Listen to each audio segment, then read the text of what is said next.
तो जब आप माइनॉरिटी कम्युनिटीज के लिए जब कोई पॉलिसी बनाते हैं तो आपका इंटेंशन क्या होता है? हिंदुस्तान का जो माइनॉरिटी है वो अमेरिका से ज्यादा है। जी।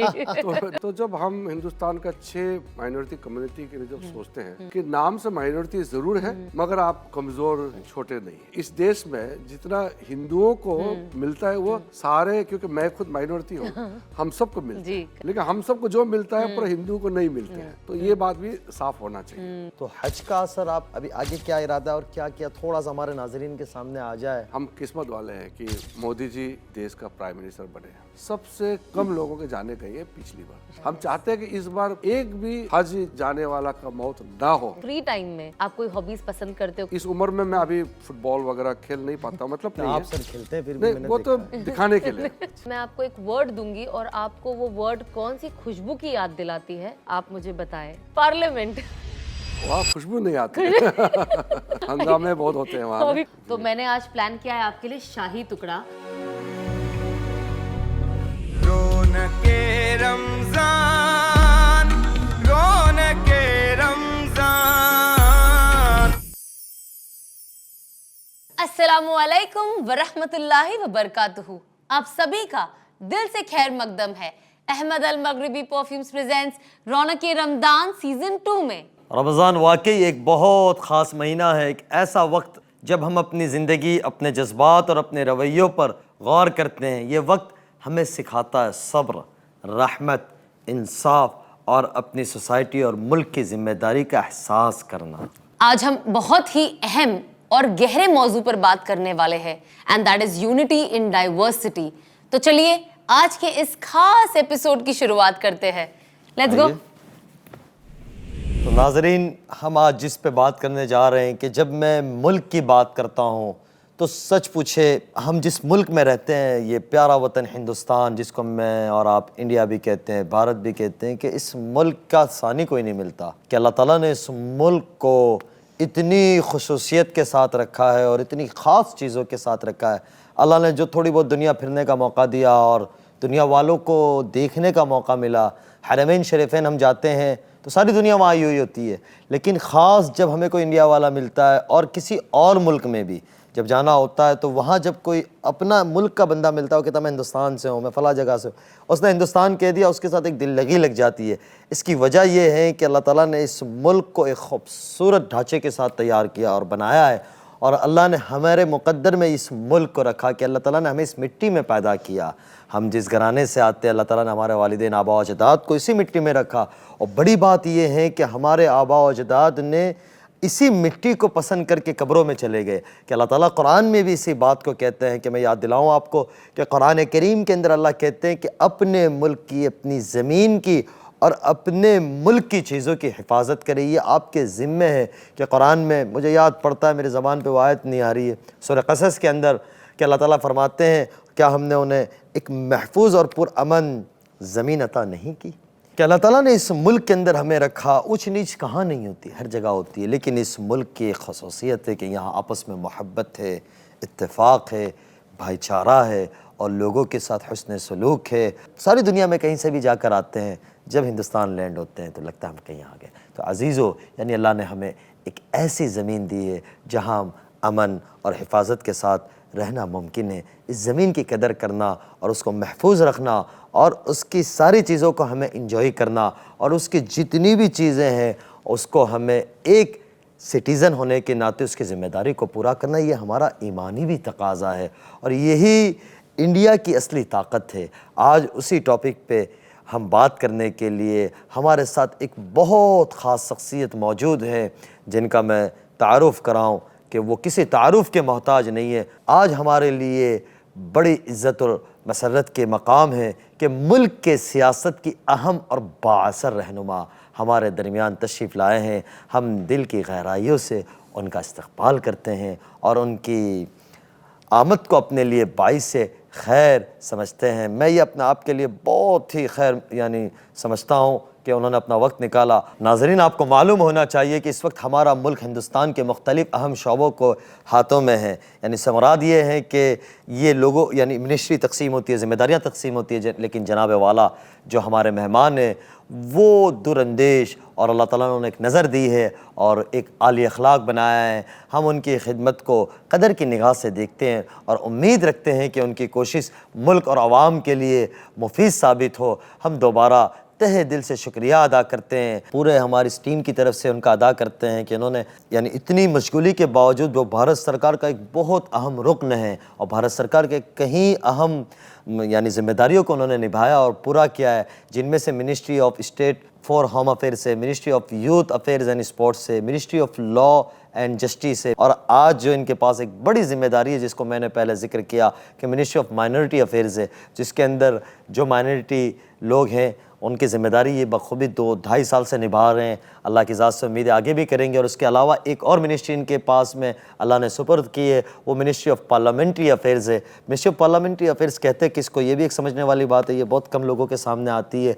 गोया कि पार्लियामेंट में हमारे जो MP हजरात जाते हैं और जितने भी MPs होते हैं मुल्क भर से, हिंदुस्तान से, उनकी ज़िम्मेदारी, उनका निज़ाम और पार्लियामेंट का सारा निज़ाम अल्लाह ताला उनके ज़रिए ये चला रहा है। तो हमारी दुआएं हैं अल्लाह ताला उनकी ज़िंदगी में बरकत दे और अल्लाह ताला उन्हें और इज़्ज़तों के साथ नवाजे। इंटेग्रिटी, ह्यूमिलिटी और पब्लिक सर्विस के लिए उनका अनवेवरिंग कमिटमेंट उन्हें एक मिसाल बनाता है और बहुत से लोगों को इंस्पायर करता है कि वो बड़े सपने देखें और बेहतर सर्विस करें। यूनिटी इन डाइवर्सिटी के एक सच्चे एडवोकेट के तौर पर वो हमेशा जस्टिस, इक्वालिटी और एम्पैथी के प्रिंसिपल्स को अपनी ज़िंदगी में उतारते आए हैं, चाहे पर्सनल लाइफ हो या प्रोफेशनल जर्नी हो। बिल्कुल, हम बहुत इज़्ज़त और एहतराम के साथ और खुशदिली के साथ हमारे आज के इस एपिसोड में हमारे ख़ास मेहमान का इस्तकबाल करते हैं और खैर मकदम कहते हैं। जनाब श्री किरण रिजिजू साहब तशरीफ़ लाइए।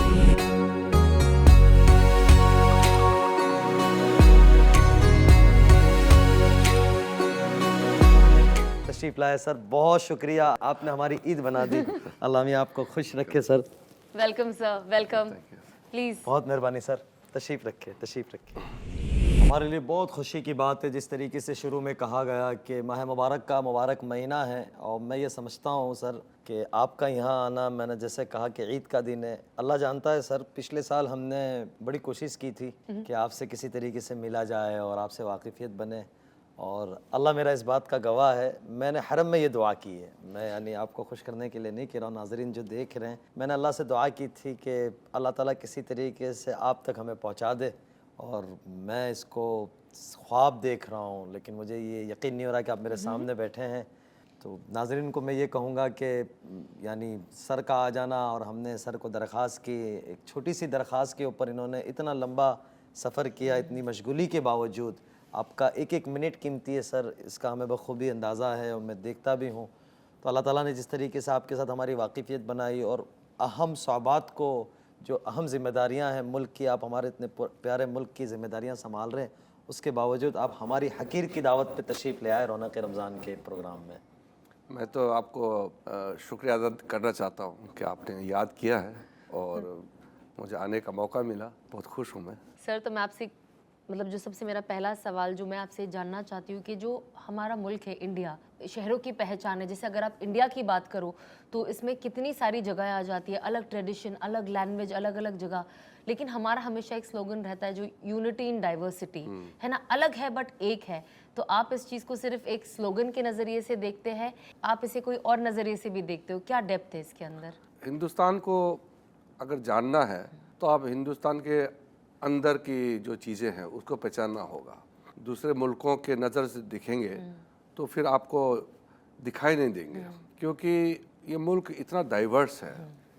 आज आप कश्मीर में जाइए और कश्मीर में ही आप लद्दाख में जाइए, जम्मू, फिर आप कन्याकुमारी पहुंच जाइए, और जैसे हम यहाँ मुंबई में बैठे हैं, और महाराष्ट्र में भी आप नागपुर में जाएंगे और मुंबई में इतना अंतर है, और आप पूर्वी भारत में जाएंगे जैसे नॉर्थ ईस्ट में है, हिमालय क्षेत्र से जहाँ हम आते हैं, इतना अलग है। वो सिर्फ हमारा जो बैकग्राउंड है वो भी अलग है एक तरीके से, और भाषा, आपका कल्चर, आपका रहन सहन, खान पान, सारे जो है अलग है, लेकिन वो सारा को फिर एक सूत्र बांधता है। वो सूत्र है जो पारंपरिक, जो हिंदुस्तान का पुराना आप इतिहास देखेंगे, कहीं ना कहीं सूत्र बांधा हुआ है। तो इसके वजह से हम विभिन्न प्रकार के लोग हैं, जो हम डाइवर्सिटी की बात करते हैं, वो डाइवर्स सोसाइटी है मगर हम यूनाइटेड है, इसलिए हमारा मुल्क चल रहा है। कोई लोग, जब इतना बड़ा देश है हमारा, ये 140 करोड़ से भी ज़्यादा हमारा यहाँ पॉपुलेशन है, और कॉन्स्टिट्यूशन तो कब बना? 1947। जी मुल्क पहले भी था, और जब संविधान बना तब भी मुल्क है और आगे भी चल रहा है। इसका मतलब इस मुल्क में कुछ खास बात है जो इसको एक मुल्क को बांध के रखता है, और इसको अगर हम तोड़ेंगे तो फिर मुल्क नहीं बचेगा। हमारा पहचान है वो यूनिटी इन डाइवर्सिटी, जो सना जी आपने जो कही है, यूनिटी इन डाइवर्सिटी, वो हम डाइवर्स भी हैं और यूनाइटेड भी है। इस हिसाब से हमारा मुल्क चल रहा है। अभी भारत सरकार में जैसे मैं जिस तरीके से मैं काम करता हूँ, तो मैं जब केरल जाता हूँ तो भी मुझे बहुत कंफर्टेबल होते हैं, और मैं गुजरात जाता हूँ तो भी उतना ही कंफर्टेबल है। पुराने ज़माने में हमारे जगह जो है वो बंगाल से आगे हम दिखते नहीं थे, हमको सिर्फ असम बंगाल तक ही हमको मालूम था, लेकिन मुल्क तो इससे कई ज़्यादा बड़ा है। तो अब मुझे लगता नहीं कि कोई भी जगह, चाहे आप द्वीप, छोटे से छोटे द्वीप, लक्षद्वीप भी चले जाइए, अंडमान चले जाइए, तो भी वो हमारा भारत का जो पहचान है वो वहाँ छुपा हुआ है। तो इसलिए ये विशेष हमारा एक पहचान है, और सबको ये जानना ज़रूरी है कि भले ही हम खाना, हमारा सोच, हमारा कपड़ा अलग अलग है, वही हमारा खूबसूरती है, मगर हमको एक सूत्र से बांध के रखा है, वो है एक हिंदुस्तानी होने का, और उसके लिए गौरव होना जरूरी है। बहुत बहुत, बिकॉज इसके लिए सर, जब हम दूसरे मुल्कों में जब दूसरे कंट्रीज में हम ट्रैवल करते हैं, जैसे यहाँ पे आप थोड़े डिस्टेंस पे जाओ, भाषा बदल जाती है, लुक बदल जाता है, खाना बदल जाता है, हर चीज़ बदल जाती है। लेकिन जब आप दूसरे मुल्कों में जाओ, वहाँ पे आप कहीं पे भी जाओ, एवरीथिंग इज सेम। वहाँ पे बोरिंग है। यस, वो बोरिंग है। तो हम जाते, तो हमें ऐसा लगता है कि जितनी बार हम बाहर गए, घूमे, but you have to come back to India because you feel at home your. And जो आपको यहाँ पे वैरायटी मिलती है, जैसे अभी आपने बताया कि आप गुजरात जाओ, आप कन्याकुमारी जाओ, आप केरल जाओ, या आप बंगाल जाओ, फीलिंग आपको सेम आती है। That is very beautiful. मैं तो इसलिए अपने आप को खुश नसीब मानता हूँ जी। कि हम इस मुल्क के नागरिक हैं। जी जी, अल्हम्दुलिल्लाह। सर, मैं अक्सर ये एक बात कहता हूँ कि हमें बाहर के फूलों में वो खुशबू नहीं नज़र आती जो यहाँ के कीचड़ और मिट्टी में नज़र आती है। कि जब हिंदुस्तान कहीं से भी आते हैं, हिंदुस्तान जाना होता है, और अक्सर ये होता है हम लोग कहीं सफ़र में साथ होते हैं, तो चंद दिन गुजर जाते हैं, उसके बाद ये होता है इंडिया याद आ रहा है, उसकी हवाएं याद आ रही है। जब बम्बई लैंड हो जाते हैं या जहाँ भी इंडिया के किसी एयरपोर्ट पे आ जाते हैं, सुकून हो जाता है, मिट्टी का खुशबू है। हाँ, एक अपनापन नज़र आता है। सर, यानी एक आम बात होती है सबके साथ, वो बात अक्सर हम लोग मालूम भी करना चाहते हैं और पूछना भी चाहिए, जानना भी चाहिए, क्योंकि अल्लाह ताला ने आपको एक तजुर्बा दिया है। अभी कोई बता रहा था मुझे कि माशाल्लाह आपको अल्लाह ने दुनिया बड़ी फिराया और दुनिया आपने बड़ी देखी है। तो मैं बस यही चाहूँगा कि आपके इंसान के तौर पर शुरुआत करना चाहूँगा कि जब आप बचपन को देखते हैं या अपना अर्ली ज़माने को देखते हैं, तो कौन सी चीज़ें जिसकी वजह से आज आपको उसकी वैल्यू है सबसे ज़्यादा? बचपन में जिस तरीके से हमारा गुजारिश होते थे उस समय, माहौल जो था हमारा यहाँ, पालन पोषण जो भी है, माहौल जो जिस परिस्थिति में मैं बड़ा हुआ, पाल पोस करके बड़ा हुआ, वो जैसे मुंबई दिल्ली से बहुत अलग है जी। और हमारे वहाँ, क्योंकि मैं हिमालय क्षेत्र से आता हूँ जी। तो वहाँ का जीवन शैली भी अलग है। वहाँ एक तो सादगी है, जिसको आप कहते हैं कि सिंपल लिविंग है, ज़िंदगी आसान है, ज़िंदगी आसान है, कोई कॉम्प्लिकेशन नहीं है। खेती करना, बाकी काम काज करना, फिर ज़िंदगी जीना जी, और खूब नाच गान, हमारे वहाँ म्यूजिकल होते हैं लोग, बड़ा जी, गाना गाना, और अपना जो फोक डांस, फोक सॉन्ग वगैरह बहुत पॉपुलर होते हैं। तो ऐसे ज़िंदगी है। तो बाद में जब मैं बड़ा हुआ और धीरे धीरे और लोगों से मिलना जुलना हुआ, तो कई चीज़ें हमने सीखा है। तो मैंने ज़िंदगी में बहुत कुछ सीखा है, लेकिन जो बचपन में मेरा जीवन शैली है, मेरा तरीका है जीने का, उसको मैंने बदलाव नहीं किया। यानी कि मैं जो सोचता हूँ वही मैं बोलता हूँ। झूठ मत बोलो कभी, मैं झूठ नहीं बोल सकते। ऐसा बात हम नहीं करते जिससे लोगों को चोट पहुँचे, नुकसान करने वाला बात मैं नहीं करता हूँ। लेकिन जो सच्चाई है वो बोलता हूँ, और सच्चाई कभी गलत नहीं होते हैं। बड़ी बात। तो मेरे लिए सच बोलना और सिंपल ज़िंदगी जीना ये बहुत अहम चीज़ है। तो मैं आज देश का एक मिनिस्टर के रूप में भी मैं बड़ा काम जो देश के लिए करता हूँ, लेकिन मेरे जीने का तरीका सिंपल है। मैं जो दिखता हूँ वो नज़र आता है अंदर सर। में है। हाँ। मैं यानी नाज़रीन को ये कहूँगा, मैं यानी इनके सामने ये बात नहीं कह रहा हूँ, मैं पीठ पीछे भी यानी जहाँ बैठते हैं या कभी जिक्र होता है, क्योंकि इस वक्त सर ऐसे हिस्से से भी आते हैं और ऐसे लोगों की रहबरी कर रहे हैं, और जो मिनिस्ट्री अल्लाह ताला ने दी है जिनको हम माइनॉरिटी के नाम से जानते हैं, तो वो आदमी सोचता है कि क्या कैसे होंगे क्या होंगे। लेकिन जब मैं ज़िंदगी में पहली दफ़ा मिला तो मुझे ये महसूस नहीं हुआ कि मैं किसी मिनिस्टर साहब के साथ बैठा हूँ। आपने जिस तरीके से वेलकम किया और जिस तरीके से आपने इस्तकबाल किया, और जो एक मेहमान की खातिरदारी करनी चाहिए, तो वो समझ आता है कि आप बहुत ज़बरदस्त घराने से और बहुत ज़बरदस्त इलाके से आते हो, कि अल्लाह ताला ने आपकी घुट्टी में रखा है। और जो सादगी है आपके अंदर, वो बताने की कोई ऐसी बात नहीं है। आमतन सर होता ये है कि जब आदमी मशहूर हो जाता है या किसी अल्लाह ताला उसको कोई ओहदा दे देते हैं या किसी पोजीशन पे होता है, तो वह आदमी ज़मीन से थोड़ा सा ऊपर ही हो जाता है, ये समझता है ये हमेशा रहना है। लेकिन मैं ये कहूँगा कि इन चीज़ों से अल्लाह ने आपको पाक रखा है, दूर रखा है ऊपर वाले ने आपको। मेरा ज़िंदगी ऐसा ही है, तो मैं आगे भी बदलने वाला नहीं हूँ। अल्लाह आपको, हम दुआ ये करेंगे कि अल्लाह आपको ज़िंदगी दे सेहत सलामती के साथ, और आप हमेशा इसी तरीके से सर काम करते रहें।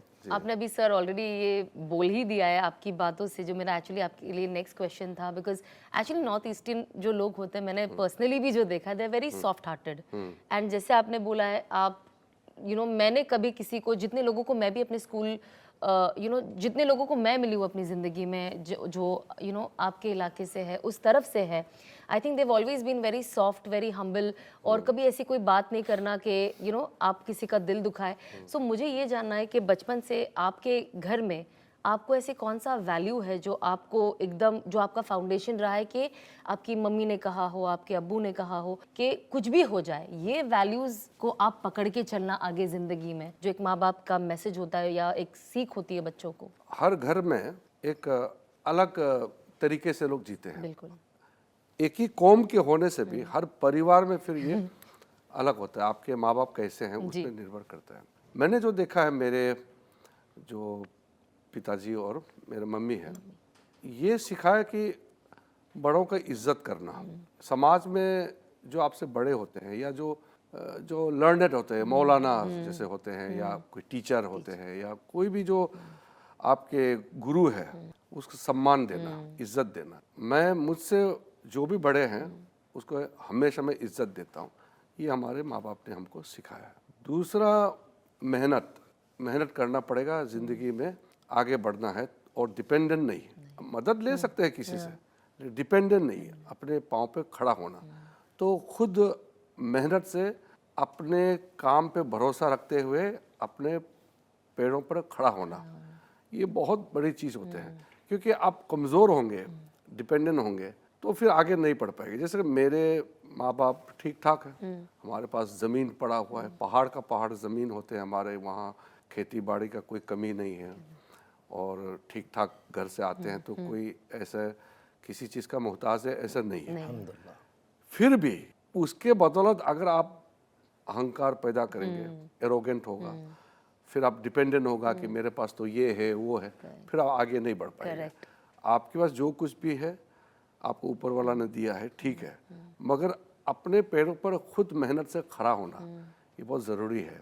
तो मैं ये दो चीज़, मेहनत करना और फिर बड़ों को इज्जत करना, और बच्चों को, अपने छोटों को प्यार करना, हाँ, और बड़ों को इज्जत करना, ये मैं मानता हूँ ज़िंदगी में बहुत अहमियत रखता है। हमारे में सर कहा जाता है, आप माशाल्लाह बहुत, यानी मैं ये समझता हूँ कि आप पहले शख्स ऐसे होंगे कि जो सारे रिलीजन पे बड़ी नज़र रखते हैं।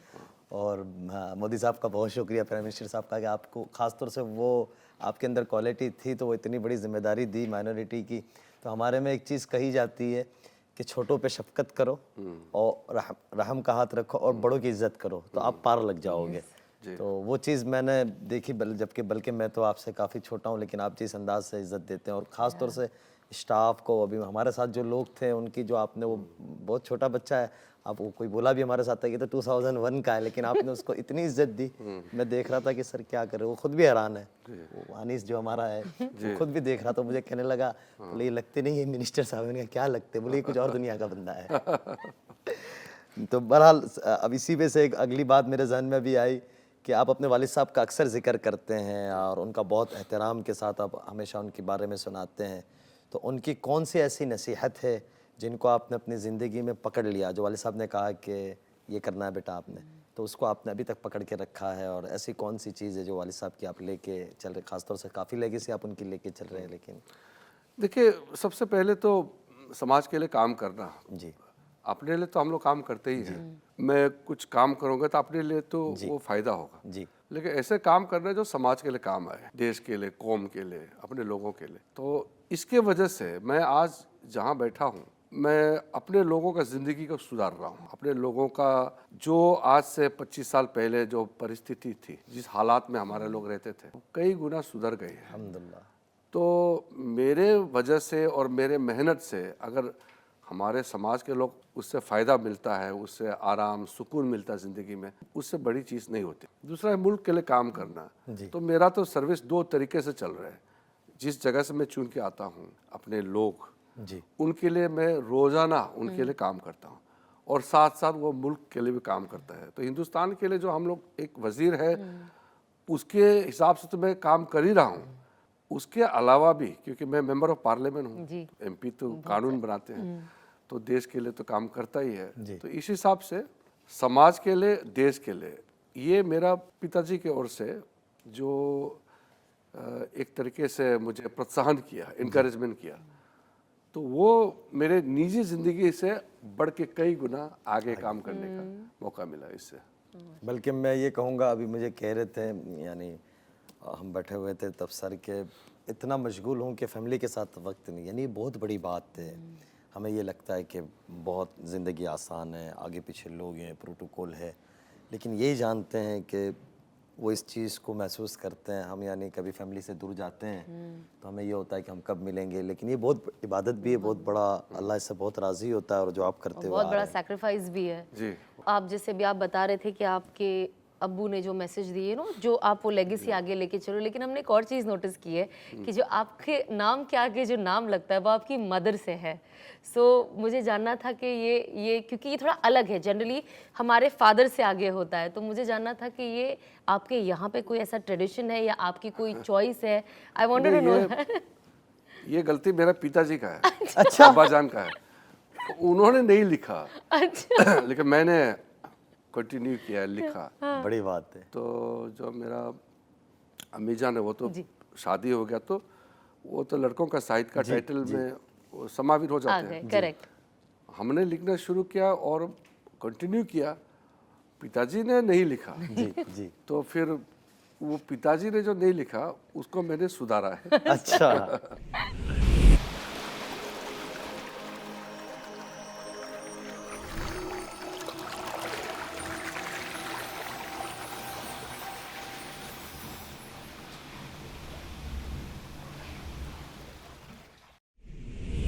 बड़ी बात है जी, बड़ी बात है।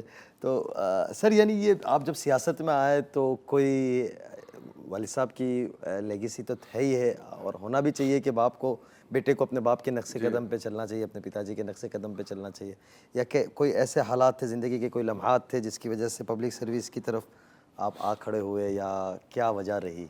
नहीं, देखिए, ये तो राजनीतिक तो आपके हाथ में नहीं है जी। वो तो लोग आपको लीडर बनाते हैं। जी मेरा अपना इंटेंशन नहीं था। मैंने सोचा कि मेरे जो अब्बा जान हैं, पिताजी हैं, वो एमएलए रहे हैं और अपने समय में काफ़ी मशहूर रहे हैं। मैंने सोचा कि मैं दूसरा काम करूँगा। मैंने वकालत का पढ़ाई की। अच्छा। हाँ, फिर उसके बाद मैं वकालत तैयार मेरा हो गया था, रजिस्ट्रेशन करने का प्रोसेस चल रहा था। उस समय इलेक्शन आए तो हमारे लोगों ने कहा कि कई समस्या हैं, आपको इलेक्शन लड़ना चाहिए। तो उस समय काफ़ी कम उम्र में हमने पॉलिटिक्स में ज्वाइन किया, और किस्मत की बात है, लोगों ने बहुत हमको सपोर्ट किया, और फिर हम पार्लियामेंट में आ गए। अटल बिहारी वाजपेयी जी जब प्राइम मिनिस्टर थे तो उन्होंने मुझे कमीशन में लाए, जी और मैंने मुंबई में भी कई बार आए। उस समय खादी कमीशन है, खादी ग्राम उद्योग, जी जी Khadi and village industries commission बोलते हैं, जी जी। वहाँ में मुझे लाए। फिर मैं वहाँ प्रदेश में पार्टी का जनरल सेक्रेटरी बना। अच्छा। फिर बहुत जल्द मुझे लोकसभा में आने का मौका मिला। तो अभी काफ़ी साल हो गए हैं लगातार मैं चुन के आ रहा हूँ। हमारी दुआ है कि हमेशा आप रहें। पहले तो हमारी ये दुआ है कि अल्लाह आपको सेहत सलामती के साथ लंबी ज़िंदगी दे और इस कारवे को आप चलाते रहे। सर, एज माइनॉरिटी मिनिस्टर जो आप हैं उस पद पे, तो जब आप माइनॉरिटी कम्युनिटीज़ के लिए जब कोई पॉलिसी आप जब बनाते हैं, रिफॉर्म करते हैं, तो आपका इंटेंशन क्या होता है? क्या आपके नज़र में होता है कि मुझे इसे कैसे करना है और क्या ज़्यादा ज़रूरत है? आप उस चीज़ के बारे में पढ़ते हैं कि नहीं, इनको यहाँ पे ये ज़्यादा ज़रूरत है, मैं थोड़ा इसको रिसर्च करूँ, या एक इन जनरल फॉर्मेट में चीज़ें बनती है? देखिए, हमारे देश में माइनॉरिटी कम्युनिटी, नाम तो माइनॉरिटी है लेकिन बहुत बड़ा है। बड़ा है, यस। हिंदुस्तान का जो माइनॉरिटी है वो अमेरिका से ज़्यादा है। जी। तो नाम से तो हम माइनॉरिटी कहते हैं। तो जब हम हिंदुस्तान का 6 माइनॉरिटी कम्युनिटी के लिए जब सोचते हैं, सबसे पहले तो सहूलियत देना करेक्ट। कि नाम से माइनॉरिटी ज़रूर है मगर आप कमज़ोर छोटे नहीं हैं। बिल्कुल। जैसे मेजॉरिटी है वैसे माइनॉरिटी सब हिंदुस्तानी है, कोई फ़र्क नहीं। तो अपने आप को कमज़ोर महसूस होने से रोकना, ये मेरा सबसे पहले बात करने का सोच रहता है, तरीका रहता है। क्योंकि नरेंद्र मोदी जी जब से प्रधानमंत्री बने हैं, सारा स्कीम यूनिवर्सल है। जैसे पीने के लिए कोई पानी का प्रोग्राम है, जल जीवन सबके लिए है, उसमें कोई धर्म तो देखते नहीं है। या कोई बिजली लगाने का कार्यक्रम है, या गैस चूल्हा में गैस देना है, या मकान बनाना है, या बैंक अकाउंट खोलना है, तो सबके लिए बराबर है। तो हर एक स्कीम सबके लिए है। उसके ऊपर से जो मेरे मिनिस्ट्री में माइनॉरिटी कम्युनिटी के लिए कुछ कार्यक्रम अलग से चलाते हैं, वो बोनस है। इसलिए मैंने कई जगह साफ भी किया है कि इस देश में जितना हिंदुओं को मिलता है वो सारे, क्योंकि मैं खुद माइनॉरिटी हूँ, हम सबको मिलता जी, है, करेक्ट। लेकिन हम सबको जो मिलता है पर हिंदू को नहीं मिलते हैं। तो ये बात भी साफ होना चाहिए। दूसरी, जो गैप फंडिंग माइनॉरिटी कम्युनिटी में कुछ इशू है जो कॉमन स्कीम से छू नहीं पाते हैं, करेक्ट। तो हम उसको मदद करते हैं। जैसे उदाहरण देना चाहता हूँ, पारसी लगभग 52,000 बच गए हैं। तो उनका संख्या घटते जा रहे हैं। पहले लाख से ऊपर थे, घटते घटते घटते अब 50,000 जस्ट क्रॉस कर रहे हैं। और ये अगर हम कुछ नहीं करेंगे तो लुप्त हो जाएंगे। बिल्कुल।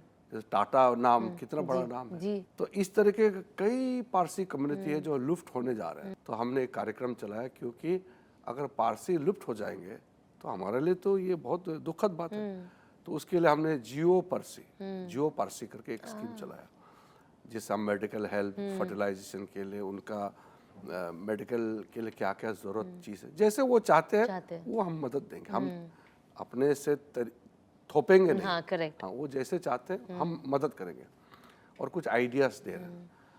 उसी प्रकार से सिख कौम में कुछ युवाओं के लिए एंगेज करने के लिए हमने कुछ स्किलिंग प्रोग्राम अलग से चलाया। उसी प्रकार से बुद्धिस्ट के लिए उनके जो मोनेस्ट्री वगैरह को बनाने के लिए हम मदद कर रहे हैं। क्रिश्चियंस लोग का एजुकेशन के लिए कुछ हम मदद करते हैं। ये मैं उदाहरण देता हूँ, सब तरीके से ये करें। अभी मुसलमानों में कई वक्फ प्रॉपर्टी का मैं एग्जांपल देता हूँ। 9 लाख से ज़्यादा वक्फ प्रॉपर्टी है, लेकिन हमने देखा है कि वो गरीब यतीम बच्चों के लिए, मुसलमानों में जो कमज़ोर है उसके लिए बहुत ज़्यादा काम नहीं आ रहे हैं। उसके लिए वक्फ प्रॉपर्टी को डेवलप करना, जो मस्जिद है या मज़ार है जो भी है उसको हम छू नहीं सकते, लेकिन जो चैरिटी के नाम से कुछ वेलफेयर के लिए अगर वक्फ प्रॉपर्टी क्रिएट किया है तो वो गरीबों के लिए काम आना चाहिए। चाहे वहाँ स्कूल खोले, चाहे मेडिकल खोले, यतीम खाना खोले, या वो खेलने के लिए कोई बच्चों के लिए सुविधा, स्किल ट्रेनिंग सेंटर खोले, हॉस्टल खोले, कुछ भी खोले। तो इस प्रकार से हम जब देखते हैं कि जहाँ मुझे लगता है कि यहाँ कमज़ोर है और इसमें कुछ करना चाहिए, वहाँ मैं गैप फंडिंग की तरह से मदद करता हूँ। ये मेरा एक माइनॉरिटी जब मैं देखता हूँ तो माइनॉरिटी में कहाँ कमज़ोर रह गए, कहाँ कमी रह गई, कहाँ उन्हें ज़रूरत है, ज़रूरत के हिसाब से फिर मरम्मत करने का काम करते हैं। बड़ी बात है सर, बड़ी बात है।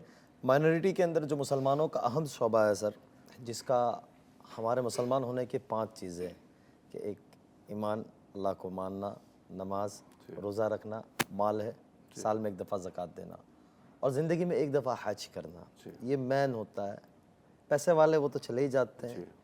एक आम मुसलमान की सर दिली ख्वाहिश होती है कि वो मक्का शरीफ जाए, मदीना मुनव्वरा जाए, मदीना शरीफ जाए, अल्लाह का घर देखे, रसूलुल्लाह सल्लल्लाहु अलैहि वसल्लम का घर देखे, और ज़िंदगी की जमा पूंजी इकट्ठे करके वो हज पे जाता है। तो अल्हम्दुलिल्लाह आपकी दुआ से, पिछले कई सालों से, हमारे वालिदैन की दुआ से अल्लाह ताला कई सालों से ले जा रहा है, अल्लाह बाकी रखे। लेकिन ये पिछले 2 सालों से मैं जो देख रहा हूँ, ख़ास तौर से वो इंडियन बिल्डिंगों में जाने का मौका मिलता है। अक्सर कोई न कोई जानने वाले होते हैं, या हज को बतलाने के लिए, हज की तरतीब बतलाने के लिए लोग मोहब्बत में बुलाते हैं। तो 2 सालों में हमने वहाँ काफ़ी चीज़ें देखी। जो सबसे बड़ा वहाँ इशू आता था सर, वो मेडिकल का आता था, हुज्जाज की, और हुज्जाज की सर्विसेज को, ट्रांसपोर्ट को लेके आता था, अजीज़िया से हरम जाना और उन चीज़ों को। तो उसको बहुत उस पर बातें हुई, और माशाल्लाह तबारकल्लाह 2 सालों से आपने जिस तरीके से उसे कवर किया और जैसे संभाला आपने और उसको जैसे किया, तो हज का असर आप अभी आगे क्या इरादा है और क्या किया, थोड़ा सा हमारे नाजरीन के सामने आ जाए। हज जैसे आपने सही फरमाया, बहुत ही अहम है। जी, एक मुसलमान अपनी ज़िंदगी में ख्वाहिश है कि एक बार हज जाना चाहिए, और हमारा ये रिस्पॉन्सिबिलिटी है कि उस ख्वाहिश को पूरा करने में हम पूरा किस तरीके से उसको मदद कर सकें।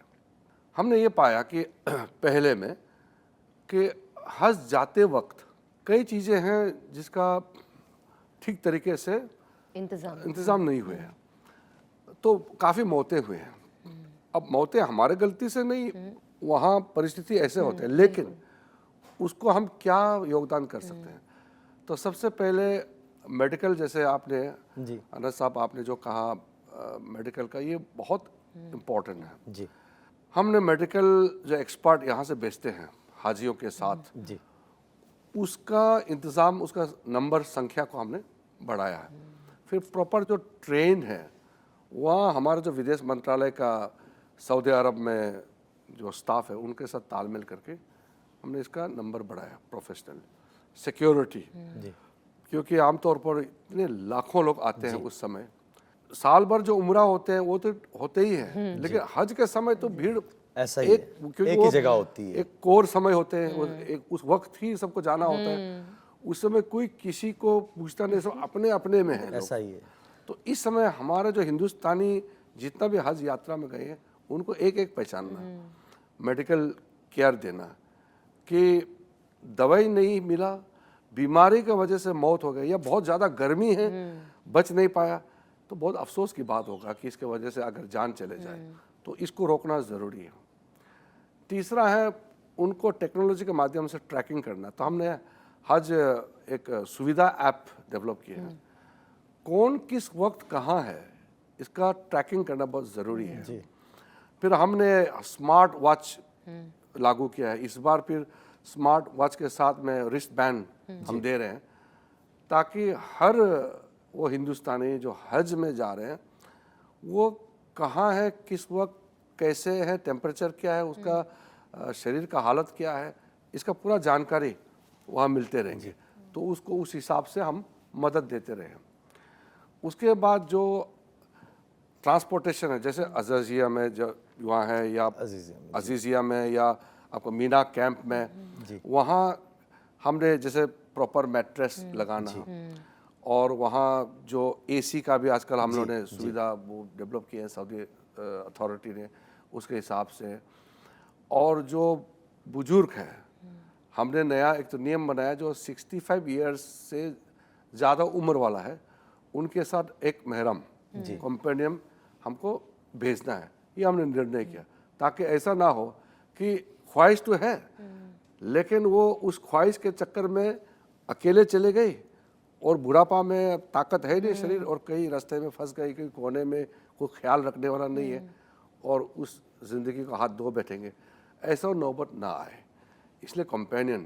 तो ये सारा व्यवस्था करने के बाद आपने सही फरमाया, पिछली बार आज तक का हज का जो हम इतिहास देखेंगे, सबसे कम फैटेलिटी, कम लोगों के जाने गए हैं पिछली बार। हम चाहते हैं कि इस बार हमारा एक भी इंशाल्लाह हज जाने वाला का मौत ना हो, ये हमारी जिम्मेदारी है। एक आम मुसलमान का ज़िंदगी का ख्वाहिश पूरा करते समय क्यों जान जाना चाहिए, बहुत बड़ी बात। ये बिल्कुल रोकना जरूरी है। तो इसलिए पूरा ताकत हमने लगाया हुआ है। मैं खुद जा करके MOU करता हूँ। मैं अगली बात उसी पे आ रहा हूँ सर, कि आप माशाल्लाह 2 साल से जा रहे हैं, अल्लाह आपको बहुत अच्छा रखे। पिछले साल जब आप गए MOU करने के लिए तो माशाल्लाह तबारक अल्लाह, तस्वीरें भी देखी, आप मदीना मुनव्वरा गए, जहाँ मस्जिद नबी शरीफ के पास गए, और फिर मस्जिद क़ुबा गए, और आपने अपने सोशल मीडिया पे डाला भी है। तो माशाल्लाह सर आप मदीना भी गए, फिर इस दफ़ा जब आप आखिरी गए तो ताइफ गए, और ये दोनों ऐसी जगह है कि मदीना के बारे में हम कहते हैं कि मदीना अगर रसूलुल्लाह सल्लल्लाहु अलैहि वसल्लम न होते तो मदीना न होता। कि आपको वहाँ गए तो अल्लाह ताला ने 2 इबादतों की जगह मुसलमानों के लिए रख दी, और अल्लाह ने आपके नसीब किया, आप हमारे लिए बहुत ही बरकत वाली शख्स हो कि अल्लाह आपको मदीना भी ले गया, मदीना भी आप देख के आए, और उसको आपने इंजॉय भी किया, आप जैसे बता रहे थे। तो नाज़रीन को थोड़ा सा ताइफ के बारे में भी और मदीना के बारे में भी, कि हमें ये लगता है, मैं ख़ुद एज़ ए मुसलमान तो हुई हूँ, लेकिन एज़ ए इंसान भी वहाँ बड़ा सुकून लगता बिल्कुल। है, और आप भी बता रहे थे, तो थोड़ा सा उस पर आप बता दो। और जैसे मक्का से हम साइड से होकर के उसी मक्का से ही हम फिर ताइफ निकाह से पहले जी, तो वहाँ मैंने जहाँ जहाँ उम्रा में जाते हैं सब जगह गए, सब पॉइंट जी गए। जी, मिकात पे। हाँ, और वहाँ ताइफ में फिर उसमें इंडियन मॉस्क है ना, जी, जो हमारे हिंदुस्तानियों ने बनाया, जी। नाम ही वो इंडियन इंडियन मॉस्क है। वहाँ गए फिर, और अलग अलग किस्म का और भी वहाँ जगह है, और जहाँ प्रोफेट साहब को सबसे ज़्यादा तकलीफ़ें हुई, जहाँ उसको बचाया गया, वहाँ जा कर के मैंने जो देखा तो मुझे लगा कि मैंने ज़िंदगी में कुछ अच्छा काम किया होगा तो मुझे यहाँ आने का मौका मिला। तो वहाँ हमारे कई हिंदुस्तानी वहाँ घूम रहे थे, उम्रा में जा रहे थे, सब पहचान लिए मुझे। जी जी। तो सबसे अच्छा ये लगा कि जितने भी वहाँ इंडियंस थे, सब लोग ने कहा कि ये तो हमारा मुल्क हिंदुस्तान का वजीर है, मिनिस्टर आया है, मिनिस्टर हमारा। हमको सब पहचान गए, कोई यूपी तस्वीरें भी काफ़ी आई थी। हाँ, पहचान लिया, और वो लोग बहुत प्राउडली बता रहे थे कि ये तो देख हमारा देश का मिनिस्टर है, यानी कि दूसरे देश का मिनिस्टर वहाँ नहीं आते हैं। जी जी। मैं ही वहाँ गया तो हमारे लोग को बहुत अच्छा लगा। तो जब भी हमारा मुल्क का नाम होता है और हमारे मुल्क के लोग खुश होते हैं तो मुझे तो खुशी उसी से बहुत बड़ी बात है। मैं आप बात कर रहे थे, मेरे पस मंज़र में जब आपने कहा कि प्रॉफिट साहब को मोहम्मद रसूलुल्लाह सल्लल्लाहु अलैहि वसल्लम को वहाँ तकलीफ़ पहुँचाई, तो सारा पस मंज़र मेरे सामने आ गया। बहरहाल बहुत खुशी की बात है सर, आप मदीना मुनव्वरा भी गए, ताइफ भी गए, और आप हज को आसान भी, हमारी दुआ भी है सर कि अल्लाह ताला आपके लिए और आसानियाँ पैदा करे, और मैं सना और हम लोग सारे, यानी आप हमें इस लाइन से कभी भी हुक्म करें, हमारे लायक कभी भी कोई भी खिदमत हो, आप मुझे हुक्म करोगे, मैं आपके साथ हाजिर हूँ। शुक्रिया जी। और एक अगली बात ये है सर, आप माशाल्लाह इंस्टाग्राम पे और सोशल मीडिया पे बहुत ज़्यादा एक्टिव रहते हैं, यूथ को आप मोटिवेट करते हैं अच्छी अच्छी पैगाम डाल के, चीज़ें डाल के। तो आज के दौर में लीडर्स की ज़िम्मेदारी कैसे होनी चाहिए? एक आदमी होता है, एक अपने घर का बड़ा होता है, बाप है, भाई है, शौहर है, हस्बैंड है, एक ख़ानदान का बड़ा होता है, एक सोसाइटी का बड़ा होता है, एक मोहल्ले का बड़ा होता है, अब अल्लाह ताला ने आपको मुल्क का बड़ा रखा है।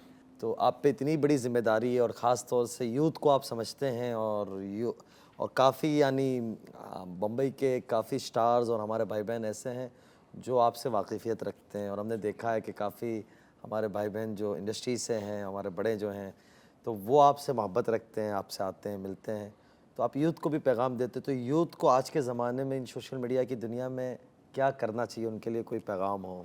देखिए, पैगाम तो मैं अपने काम से ही बताते हैं नॉर्मली जी, क्योंकि सबका अपना ओपिनियन रहता है। जी यहाँ तक कि आजकल बच्चे भी माँ बाप का भी पूरा नहीं सुनते हैं। जी। वो अपना, क्योंकि वो कनेक्टेड हो गए दुनिया से, तो वो इन्फॉर्मेशन सीधे मिल रहे हैं। जी। एक ज़माना था हम लोग बड़ों से खबर मिलते थे, अब खबर आप सीधा मिल रहा है हर वक्त, सोशल मीडिया से जुड़े हुए। बड़ी बात कही आपने। हाँ, और जिसकी वजह से बच्चे काफ़ी कम उम्र में दुनिया देख लेता है, उसका निगेटिव पॉजिटिव दोनों है। तो मैं क्या करता हूँ, जैसे मेरे बहुत जिम्मेदारियाँ हैं, इतना बड़ा मुल्क का एक मिनिस्टर होने के नाते काम आसान नहीं है। 24 घंटे हम सोचते रहते हैं, जब सोते वक्त भी कब उठना है, इमरजेंसी काम कब हो जाए, ये देखना पड़ता है। लेकिन जैसे मैंने शुरू में कहा, अपना काम करने का तरीका को बहुत सिंपल, सरल ये रखने का कोशिश किया। तो टेंशन पैदा नहीं करने का। जिस इंसान ने काम को बोझ मान लिया और मुसीबत को टेंशन मान लिया, फिर आप कुछ हासिल नहीं कर पाओगे, फिर आप मुकाम पहुंचने में आपको तकलीफ होगा, क्योंकि ज़िंदगी एक बार मिलता है। बिल्कुल। छोटी सी ज़िंदगी है, उस ज़िंदगी को आप टेंशन भरा ज़िंदगी बनाना चाहता है कि खुश भरा ज़िंदगी बनाना चाहता है, ये आपके हाथ में है।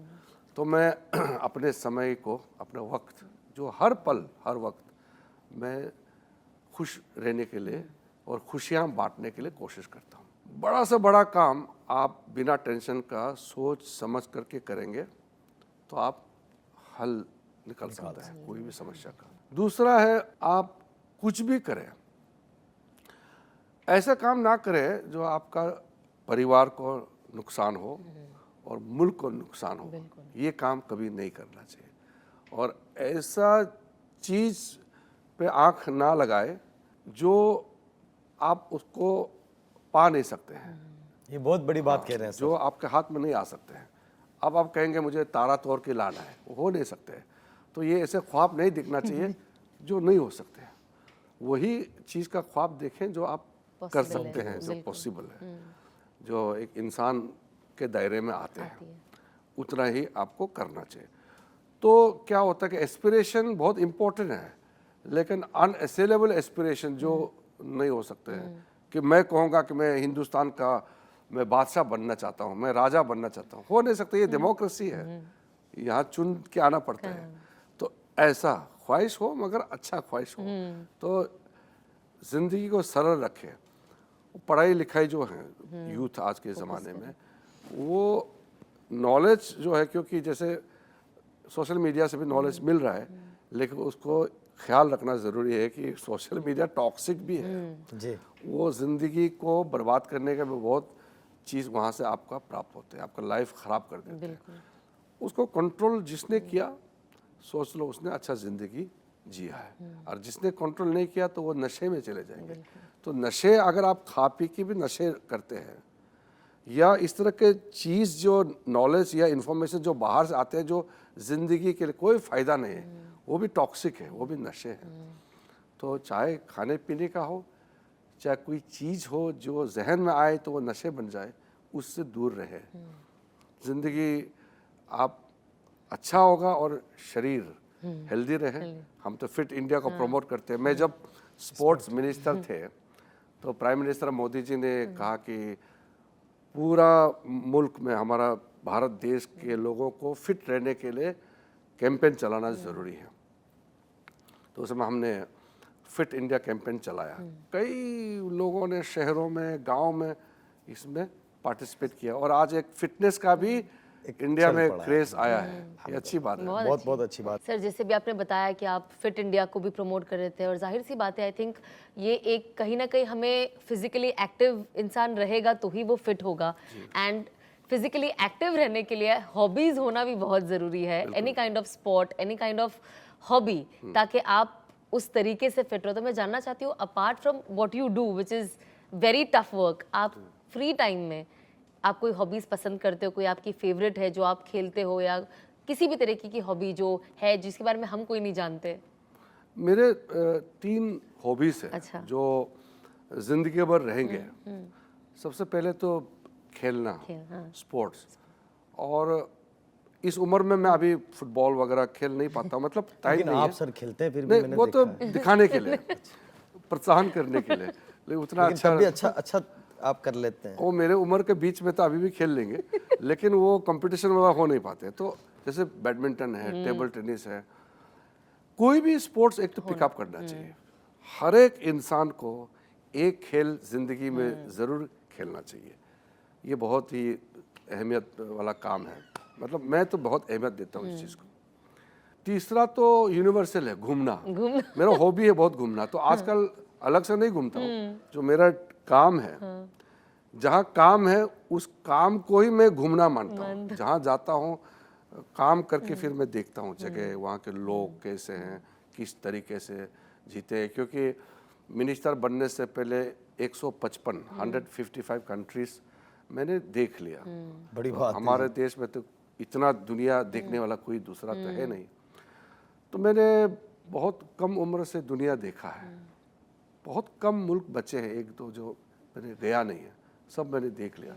और उससे जो मैं सीखता हूँ वो ज़िंदगी भर रह जाते हैं। इसलिए ऐसा है, अगर आप नहीं घूमते हैं तो ऐसा है कि किताब हाथ में है, किताब के कवर को आप देख रहे हैं लेकिन किताब पढ़ा नहीं है। वैसे आप दुनिया में आए हैं, अगर आप नहीं घूमेंगे तो वही किताब के कवर को देखना बराबर है। मैंने दुनिया देखा है, यानी कि किताब पढ़ा है मैंने। बिल्कुल। तो ये तीन है, खेलना, म्यूजिक म्यूजिक और घूमना, ट्रैवल करना। दुनिया देखना, ये तीन है। और जिसके वजह से मैं जब तक जीऊंगा मैं युवा रहूंगा, यूथफुल। मैं उम्र हिसाब से ज़्यादा हो सकता है लेकिन मैं बहुत यूथफुल, एक्टिव रहूंगा life time. Life time I think बहुत ज़रूरी है कुछ ऐसी क्रिएटिव चीज़ हमारी लाइफ में होना, अपार्ट फ्रॉम, बिकॉज काम इंसान जब करता है वो करते करते करते वो एक आप वहाँ पे ही उधर ही गोल घूमते, तो एक कुछ अलग चीज़ जो हमें मेंटली फिजिकली एक अलग तरीके से एक्टिव रखे, इट्स वेरी इंपॉर्टेंट। और जैसे आपने कहा, बिल्कुल सही कहा सर, कि travel changes you a lot. आपका जो दुनिया को देखने का नज़रिया, सिचुएशन को देखने का नज़रिया बहुत बदलता है। एंड आई एम श्योर इस चीज़ ने आपको आपके पॉलिटिक लाइफ में भी बहुत हेल्प किया होगा, क्योंकि जब ऐसे सिचुएशंस आते हैं जब आपको कोई निर्णय लेना होता है, कोई डिसीजन लेना होता है किसी के लिए, तो आप उसे एक बंद दिमाग से, बिकॉज आप सिर्फ यहाँ नहीं रहे हो, जब आप, जैसे आपने कहा 155 मुल्क आप ट्रैवल कर चुके हो, तो जब आप इतनी जगह जाते हो तो आप अलग अलग लोगों से मिलते हो, अलग सोच, तो आई थिंक आपका वो सोच भी थोड़ा सा ब्रॉडन होता है ना? बिल्कुल होता है। एंड उसने आपको बहुत, उस चीज़ ने आपको काफ़ी हेल्प भी की बहुत, होगी, मेरे जिंदगी को एक तरीके से उन्होंने, इन चीज़ों ने शेप किया है। शेप किया है। करेक्ट। नहीं, वो आपने जो एक जुमला कहा ना, हमारे में कुछ किताबों में लिखा और हमारे कुछ बुजुर्ग हैं वो ये बात कहते हैं कि इल्म है ना, इल्म सीखता आदमी, लेकिन फिरने से, सफ़र करने से इल्म ज़िंदगी में आता है। एक पढ़ता है लेकिन वो पढ़ने जितना ही होता है, लेकिन जब आदमी निकलता है तो उससे बहुत सारी चीज़ें पता चलती है। तो हमारी दुआ है, अब जो 2-4 मुल्क रह गए हैं, अल्लाह आपकी बरकत से हमारे भी कुछ मुल्कों में जाना मुकद्दर कर दे, और आपके 2-4 रह गए हैं वो अल्लाह पूरा करा दे, हमारी ये दुआ है। अब सर मैं आखिरी एक यानी इस नशीस की बात पे आऊँगा कि मैं गुजरात से हूँ, आपको पता है जैसे, और खुशी की बात है कि हमारे प्राइम मिनिस्टर साहब, जब मुल्क के हमारे भी प्राइम मिनिस्टर साहब अल्लाह मियां ने उन्हें बनाया, तो अल्लाह मियां ने उन्हें प्राइम मिनिस्टर साहब बनाया। तो ख़ास तौर से ये एक, यानी ये मैं प्रोग्राम से हट के एक बात कर रहा हूँ, लेकिन मेरे अभी जहन में आई कि ये बखूबी आप बताएंगे, और आप माशाल्लाह, मैं ये कहूँगा कि आप पे सादिक का जुमला आप पे सादिर आता है कि आप सच्चे इंसान हैं और सच को पसंद करते हैं। लेकिन प्राइम मिनिस्टर साहब ने ही आपको एक, वो बड़े हैं, हमारे मुल्क के बड़े हैं, हमारे बड़े हैं, तो जब आपके पास ये माइनॉरिटी आई तो प्राइम मिनिस्टर साहब ने आपको ख़ास तौर से मुसलमानों के लिए और हज के बारे में कुछ कहा होगा, वो चीज़ें आप थोड़ा सा हमारे नाजरीन को ये बतलाएं। तो देखिए, प्राइम मिनिस्टर साहब का तो बात अलग ही है, जब उनका सोच और उनके काम करने का तरीका, उसका बराबर मैं किसी से तुलना करके नहीं बोलना चाहता हूँ, लेकिन मेरे नज़रिया में हम किस्मत वाले हैं कि मोदी जी इस देश का प्राइम मिनिस्टर बने हैं। और जब से मोदी जी प्राइम मिनिस्टर बने हैं, हम अपना आगे जा रहे हैं, रैंकिंग जो है धीरे धीरे करके हम अभी 4था स्थान पहुंच गया, 4थी सबसे ताकतवर अर्थव्यवस्था। बहुत जल्द हम 3रे अर्थव्यवस्था का दृष्टि से ताकतवर राष्ट्र बनने वाले हैं। जो मंत्र 2014 में प्राइम मिनिस्टर बनने का साथ साथ उन्होंने जो नारा लगाया, सबका साथ सबका विकास, मुझे इतना खुशी है कि इस मंत्र को लेकर आगे चल रहा है। लेकिन दूसरे तरफ मुझे दुख इस बात का है कि देश में कुछ लोग ऐसे हैं जो प्राइम मिनिस्टर को दूसरे तरीके से निगेटिव पेंट करना चाहते हैं, निगेटिव एक नैरेटिव क्रिएट करना चाहते हैं। लेकिन प्राइम मिनिस्टर का तो बहुत ही साफ तरीके से अपने कैबिनेट में, हम लोग तो कैबिनेट बैठते रहते हैं और कैबिनेट के निर्णय से देश चलता है। तो कैबिनेट में हम लोग हर सप्ताह बैठते हैं और देश का दिशा तय करते हैं, क्या करना है पूरा। जैसे कि कल हम कैबिनेट बैठे और आज यहाँ मुंबई पहुँचा। आज तक एक भी कैबिनेट डिसीजन या प्राइम मिनिस्टर साहब का खुद का डिसीजन ऐसा नहीं है किसी कौम या किसी व्यक्ति या किसी राज्य को नुकसान हो, एक निर्णय ऐसे नहीं हुआ। और जब स्कीम चलाते हैं, हर ऑर्डर के पीछे ये होता है कि ये स्कीम हर एक भारत के जो सिटीजन हैं हमारे देश के जो नागरिक हैं किसी को भेदभाव किए बगैर सब तक पहुंचना चाहिए, ये सख्त निर्देश है। लेकिन इम्प्लीमेंटेशन राज्य सरकार में होते हैं जी। इम्प्लीमेंट तो स्टेट गवर्नमेंट करते हैं, चलाता सेंट्रल है मगर उसको ज़मीनी तक स्टेट गवर्नमेंट ले जाते हैं। अच्छा, दूसरी बात ये भी है कि ये डेमोक्रेसी है, फिर हम मना भी नहीं कर सकते दूसरे को। हम कैसे बोले हैं कि दूसरा को तुम मत बोलो, उनका अपना मर्जी है, तो हम सिर्फ इतना ही कहते हैं कि झूठ मत बोलो। अब बोलने का आज़ादी है, बिल्कुल बोलना चाहिए, लेकिन मिसलीड नहीं करना चाहिए, यानी कि गुमराह नहीं करना चाहिए, किसी को गलत तरीके से पेशकश नहीं करना चाहिए। इसलिए प्राइम मिनिस्टर का जो विज़न है और उनका जो थिंकिंग फिलॉसफी है, उसी रास्ते से हम गुज़र रहे हैं इस वक्त और हम चल रहे हैं, और इसी रास्ते से आगे बहुत ताकतवर राष्ट्र के रूप में हम उभर के आने वाले हैं। आप तो किस्मत वाले हैं, आप गुजरात से हैं। गुजरात में जो बाकी स्टेट में अब स्कीम चल रहे हैं वो गुजरात में पहले लागू हो चुके हैं और वो सक्सेस हो चुके हैं, उसमें तो हर लोगों को पहुंच चुके हैं फ़ायदा। मैं इंसाफ की बात करूंगा, यहाँ ये कोई सियासी सवाल नहीं है ना, ये सियासी प्रोग्राम है। और सर हमारी मोहब्बत में, और मैं खुद पर्सनली ये चाहता था कि सर आए, और अल्लाह मेरा जानता है, जैसे मैंने शुरुआत में कहा कि अगर माइनॉरिटी आपके पास नहीं भी होती तब भी मैं आपको बुलाता। मैं पहले से आपको देखता हूँ, जैसे हमारे दरमियान में जो बाजी है तो वो अक्सर ये मैं उनसे कहता था यार किसी तरीके से हो जाए राब्ता, अल्लाह ताला ने करा दिया। तो ये कोई सियासी वो नहीं है, लेकिन गुजरात को जिस तरीके से डेवलप किया, जिस तरीके से बनाया है, मैं अंकलेश्वर इंडस्ट्री एरिया उसको जिस तरीके से डेवलप किया, सूरत रहता हूँ, जब जाना होता है घर वहाँ वालिदैन है मेरे, तो उसमें कोई दो राय नहीं है किया। लेकिन मैंने सर ये जैसे कहा, तो हज के बारे में भी आपको प्राइम मिनिस्टर साहब प्राइम मिनिस्टर का बहुत क्लियर मैसेज है।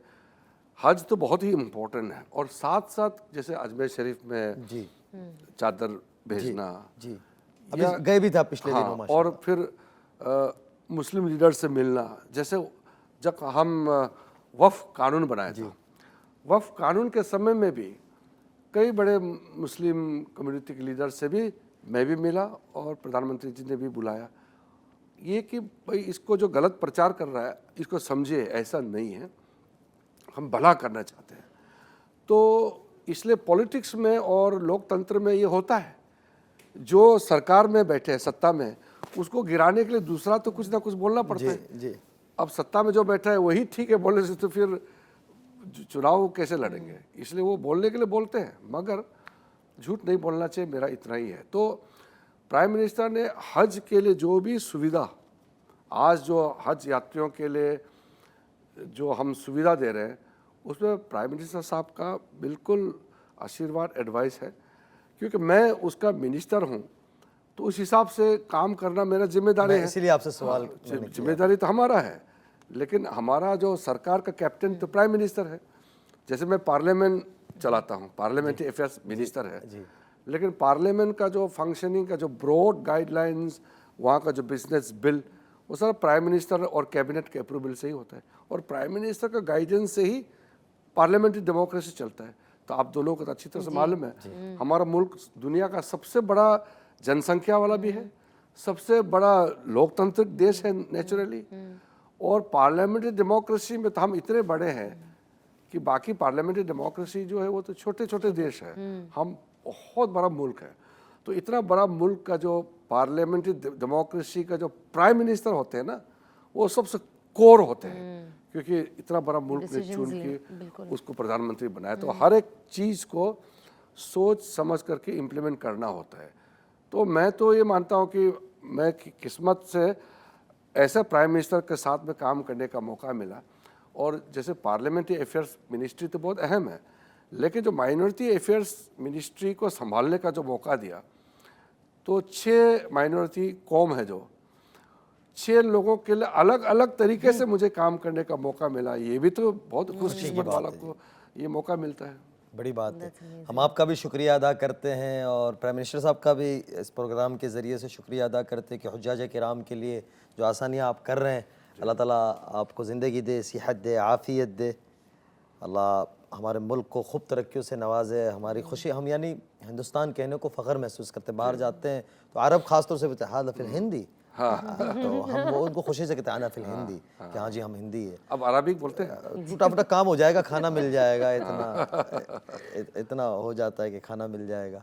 सर मैंने सुना है कि आपको कुकिंग का भी बहुत शौक है, आप कुकिंग भी करते हो, और जो रमज़ान का महीना है हमारे लिए कुकिंग खाते हम खाना ही खाते हैं, बट ऑब्वियसली उसका जो फीलिंग होता है ऑफ ईटिंग ड्यूरिंग रमज़ान, सहरी होती है, इफ्तार होती है, सब बहुत मीनिंगफुल हो जाता है और बहुत अलग हो जाता है। तो मैं जानना चाहती हूँ कि आपको खाने में क्या बनाना पसंद है और आपको क्या खाना पसंद है? आजकल तो बनाता नहीं हूँ, सिर्फ खाता हूँ। अच्छा। पहले जब कॉलेज में थे जी। और उसके बाद भी हम अपने तरीके से जो भी चीज़ें हैं बनाते थे। अब तो इतना साल हो गए हैं, अभी तो अब आप कुकिंग नहीं करते? इच्छा है लेकिन वक्त नहीं। वक्त नहीं है, लेकिन आपको पसंद क्या है सबसे ज्यादा? पसंद तो कोई भी चीज़, मैं जहाँ जाता हूँ वही का खाना खाता हूँ, और जैसे लोग हैं वही के जैसे मैं तरीके से जो जीते हैं खाते हैं उसको मैं पसंद करता हूँ। जैसे जापान जाएंगे जापानीज खाना खाने की कोशिश करेंगे, सऊदी अरब जाएंगे तो उनके तरीके से, या हम इंडोनेशिया जाएंगे तो उसके जैसे, और पश्चिमी देशों में जाएंगे तो उनके जैसे। तो मेरा जिंदगी जो है जैसे मैंने कहा ना, कठिन नहीं है, आसान है, सरल है। मुझे जीने के लिए जैसे माहौल है उस तरीके से मैं जी सकता हूँ। ब्लेंड हो जाते हो आप एकदम, है ना? और मज़ा भी आती है जब आप अलग अलग जगह जाओ और उनके यहाँ का खाना खाओ, तो एक अलग स्वाद भी मिलता है। आई थिंक उसके लिए भी एक पैलेट होना बहुत जरूरी है। नहीं तो देखिए, खाना कल्चर का बहुत बड़ा हिस्सा होता है, और जहाँ जाएंगे वहाँ का खाना, वहाँ का तरीका जो है, उसमें अगर आप घुल मिल नहीं जाएंगे तो फिर अधूरा रह जाता है। और बहुत अलग तरीके से होता है। जैसे अगर हम इंडिया में ही देख लें, अगर आप जयपुर जाए तो उनका खाना परोसने का तरीका भी अलग है और खाना भी अलग है। आप कश्मीर जाए, उनका भी परोसने का तरीका अलग है, खाने का। मैं कश्मीर में रहता हूँ, कश्मीरी खाना खाता हूँ। गुजरात जाता हूँ तो गुजराती खाना, मीठा मीठा। सर गुजरात आपने मेरे पास एक दफ़ा आना है, आप लोग खाने की बात कर रहे थे तो ये मैं यहाँ बात रोकते हुए कह रहा हूँ, एक दफ़ा मैं आपको खिलाऊंगा। जरूर, मैं जाना चाहूँगा, और मैं तो जाते रहता हूँ। एक्चुअली गुजरात का भी अलग अलग जगह पे सर खाना बदलता जाता है। जैसे अगर आप सूरत आओगे तो सूरती खाना is very different compare to अगर आप आगे भरूच साइड जाओ या अंकलेश्वर, वहाँ का खाना अलग है। तो यहाँ पे भी इतने छोटे छोटे 1.5 घंटे के भी गैप्स में बहुत खाना बदल जाता है। हिंदुस्तान की यही खूबी है, ज़बान बदलती है, ये बदलती है। सर माह मुबारक चल रहा है, रमज़ान मुबारक, तो इसमें कोई पर्सनल यादें हो जो बचपन की हो, या पढ़ने के ज़माने में हो, या पब्लिक रिलेशन के अंदर हो, क्योंकि आप सियासत से जुड़े हुए हैं और लंबा आपका एक लंबा अरसा, आप बता रहे थे 35-40 साल आपको सियासत में और पब्लिक यानी खिदमत करते हुए हो गए, तो कोई ऐसी रमज़ान की कोई ऐसी याद हो जो? देखिए, बचपन में तो हमारे वहाँ कम थे जी, जो हमारे टीचर्स या कुछ स्टाफ होते थे जो मुसलमान होते थे, तो 2 बड़ा फेमस होते हैं हम लोग का वहाँ से, जो हम लोग का नॉर्मल ट्रेडिशनल कल्चर होते हैं। उसके अलावा जैसे ईसाई लोगों का बड़ा दिन, ईसा मसीह का जन्मदिन, और फिर रमज़ान, फिर जब ईद आते हैं तो ईद मुबारक बड़ा पॉपुलर होते थे, गले मिलते एक दूसरे को।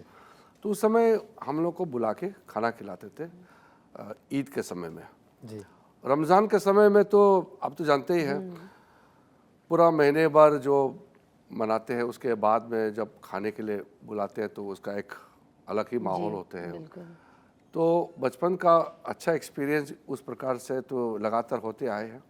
बाद में दिल्ली में तो बड़ा बड़ा महफिल जो सजाते हैं, तो हम इफ्तार का दावत में तो कई बार गए हैं, और एक खुशी का पल है। मुझे लगता है कि जब आप ये बहुत ही पायस ओकेजन है, बहुत ही रिलीजियसली फॉलो करते हैं, फिर उसके बाद जब इफ्तार पार्टी होते हैं, तो रमज़ान का महीने के बाद में जब इफ्तार होते हैं तो उसका एक अलग से फिर एक खुशी होती है कि हाँ अब मिलजुल के हम खाएंगे। तो जैसे आप शाम के वक्त, हाँ शाम के वक्त फिर एकदम जिसके लिए आप इंतजार कर रहे होते हैं ना कि और एक अलग वक्त, ऑड वक्त भी होता है वो, अनलाइक हमारे जो प्लान डिनर टाइम होता है या शाम को जो चाय का वक्त होता है, उसके एकदम वो दोनों के बीच में आता है। और ये टाइम पे जनरली हम लोग ऐसा खाना खाते नहीं है एक नॉर्मल 11 महीने की जैसे जिंदगी में। सो आई थिंक वो भी एक बहुत मजेदार होता है। करेक्ट। तो वो उसकी वजह से और भी वो खास बन जाता है। अब माशाल्लाह आपने काफ़ी अच्छी बातें बताई और आप जाते भी रहते और आपने यानी मैं ये समझता हूँ कि सर काफ़ी सारे रिलीजन पे एक नज़र, जैसे मैंने शुरू में कहा, अब ये माह मुबारक चल रहा है, ये रहमतों का महीना है, बरकतों का महीना है, दरगुज़र का महीना है, एक दूसरों को माफ़ करने का महीना है, लोगों के साथ इसमें ज़कात को ख़ास किया गया है, लोगों पे माल खर्च करना, गरीबों का ख्याल करना। तो इस महीने के अंदर सर आप मुल्क के मुसलमानों को क्या पैगाम देंगे? मेरा तरफ से जो प्रोफेट साहब का जो मैसेज है और कुरान शरीफ का जो आपका ज़िंदगी का जीने का तरीका बताया गया है और हदीस में जो लिखा है, जितना भी आपको बताया गया, बस उसको अच्छा से मानिए तो फिर ज़िंदगी भी अच्छा होगा और मुल्क के लिए बहुत काम आएंगे। कभी कभी क्या होता है, सिर्फ मुसलमान का नहीं, हर धर्म में, धर्म जो ग्रंथ है उसमें लिखा हुआ है, लेकिन कभी कभी कुछ लोग मिस इंटरप्रेट कर देते हैं और वायलेंस के रास्ते में जाते हैं। वो सब लोग नहीं करेंगे ना, कुछ लोग होते हैं, लेकिन जिसके वजह से पूरा कौम को बदनाम होते हैं। बिल्कुल। इसलिए मुसलमानों के लिए तो, क्योंकि हमारा देश में सबसे बड़ा जो माइनॉरिटी कंसेप्ट है, सबसे बड़ा तो मुसलमान है। ऐसा ही है। वैसे तो हम लोग माइनॉरिटी कहते हैं, लेकिन संख्या मुसलमानों का तो इतना ज़्यादा है, तो जो अगर 5-6 करोड़ भी है तो वो भी तो बहुत बड़ा बड़ा ही है, है। लेकिन हमारे मुल्क में तो इतना ज़्यादा है। अब सेंसस होगा तो आपको पता लगेगा, 20-22 करोड़ से भी ज़्यादा है। तो ये बहुत बड़ा कम्युनिटी है, मुसलमान जो संख्या है बहुत ज़्यादा है। तो एक तो अपने आप को कमज़ोर या माइनॉरिटी उस हिसाब से ना सर बहुत बड़ी बात करने लगे हैं ये। माइनॉरिटी ठीक है, कंसेप्ट डेफिनेशन में लिखा है, हम लोग सरकार का इस उसमें आया है, लेकिन नंबर के हिसाब से आप अपने आप को कमज़ोर, माइनॉरिटी, कम बिल्कुल नहीं सोचना है। और जैसे मैंने कहा, जैसे हमको गाइडेंस, चाहे वो कुरान से हो, चाहे वो आपका कोई भी, जैसे आप जैसे जो मुफ्ती होते हैं, जो जानकारी लोग होते हैं, उनसे सही सलामत उनसे सीख करके अपना ज़िंदगी को आगे बढ़ाए, ना कि गलत लोगों से सीखे। करेक्ट। तो जैसे आपका मैंने कई बार मैंने सुना है, और आप काफ़ी पॉपुलर भी है, आप दोनों पॉपुलर हैं। अल्लाह बना दे। तो आपके कुछ संदेश मैंने पहले भी देखा है, बहुत अच्छी बातें हैं और सही रास्ते आप चुनने के लिए आह्वान करते हैं, बोलते हैं। तो सब मुसलमान इसी रास्ते पे चलेंगे, कोई समस्या नहीं होगा और मुल्क के लिए बहुत ताकत देने वाले हैं। सर ने बहुत बड़ी बात की है कि जो 2-3 जुमले बोले कि कुरान मजीद में जो हैं और अहादीस शरीफा में मोहम्मद रसूलुल्लाह सल्लल्लाहु अलैहि वसल्लम ने बतलाया, अगर उस तरीक़े पे चल जाए, कुरान का सबसे पहला सबक जो है ना वो सच्चाई, अमानतदारी, लोगों को फ़ायदा पहुँचाना, लोगों के साथ खैर खाई करना। और ये माह मुबारक आता इसीलिए कि रोज़ा इसलिए है कि हम किसी से झगड़ा होता है, सर हमारे में कहा जाता है कि रोज़ा है भाई, मेरा रोज़ा है कि भाई मैं तेरे से बहस नहीं करूँगा, झगड़ा नहीं करूँगा। तो इसका मतलब ये नहीं है कि सिर्फ रमज़ान के लिए, ये सारी ज़िंदगी के लिए। और सर ने कहा कि मुल्क के लिए अगर हम सही हो जाएंगे तो अल्लाह ताला ने हमें बहुत खूबसूरत मुल्क में रखा है। यानी इस मुल्क का वजूद सबसे पहले बनाया गया, अब्बा जी को हिंदुस्तान के हिस्से में हज़रत आदम अलैहिस्सलाम को अल्लाह ताला ने वजूद बख्शा और यहाँ उतारा। तो अगर हम खैर खाई बन गए, और मेरे नबी सल्लल्लाहु अलैहि वसल्लम की तालीमात है कि आप मक्के को इतना याद करते थे, इतना याद करते थे कि उस याद करने की बिना पे बैतुल मक़दस से क़िबले को अल्लाह ताला ने मक्का काबतुल्लाह के क़िबला करार दिया कि मेरे नबी को मक्का याद आता है तो अब ये कहो कि मेरा मुँह काबा शरीफ की तरफ। दिन में 5 दफ़ा नमाज को काबतुल्लाह की तरफ करके क़यामत तक के इंसानों के लिए, मुसलमानों के लिए काबा क़िबला बना दिया। तो सर ने कहा तो हमारी एक इबादत का, एक हमारे दीन का हिस्सा है, हम अपने मुल्क के लिए एक सच्चे मुल्क के एक रहायशी बने, एक मुल्क के सच्चे नागरिक बने, एक वफ़ादार बने। और मुल्क के लिए हम कुछ, मरना तो सबको ही है सर, लेकिन कुछ करके जाए तो वो हो सकता है। और दूसरी बात सर ने कही इस बात के अंदर कि माइनॉरिटी में है लेकिन आपने अकेला नहीं समझा। ये बहुत, यानी ये कौन शख्स बात कर रहा है, एक मुल्क का एक अहम फ़र्द ये बात कर रहा है। तो ये हमारे लिए बहुत खुशी की बात है, हिम्मत की बात है कि सर इस बात को कह रहे हैं कि हमें अपने आप को अकेला नहीं समझना है। तो बहरहाल सर बहुत शुक्रिया आपका। तो बहरहाल ये हमारे लिए बहुत खुशी की बात है कि जिस तरीके से सर ने अपनी बातें बतलाई, और माशाल्लाह ज़िंदगी का सर आपने सारा ही सफ़र बतला दिया।